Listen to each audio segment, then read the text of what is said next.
Assalamualaikum, selamat pagi. Pagi ni kita nak hantar segala sayur kacang yang disedekah rakan sahabat kita, nak hantar pergi ke sekolah tapis di Bakam. Kita nak hantar ni, ada beberapa ikat kat sini.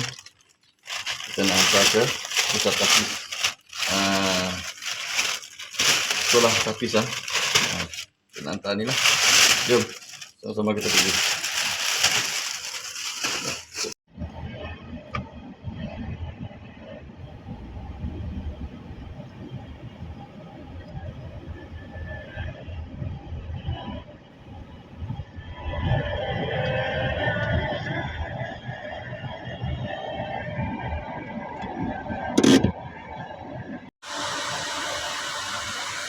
Kita pun dah sampai ke simpang Pondok Nurul Hasan.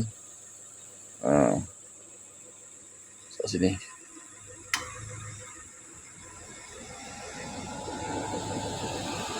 Sekejap lagi sampai lah. Dia akan bersimpang 3 kat sini.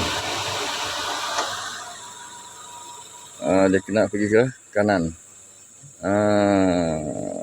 Macam ni lah jalan dia masuk ke dalam.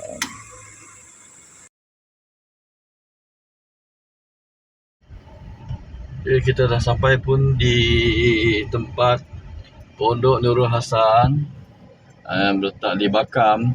Yang terletak di Bakam, area Bakam Miri. Beginilah keadaan dan tempat dia, rakan sahabat.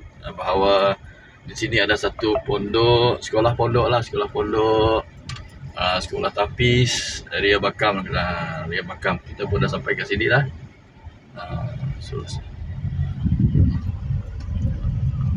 Di sini lah tempat kita nak hantar sayur tu, sayur kacang yang diimpak, yang disedekahkan oleh sahabat kita. Kita dah sampai lah. Okey.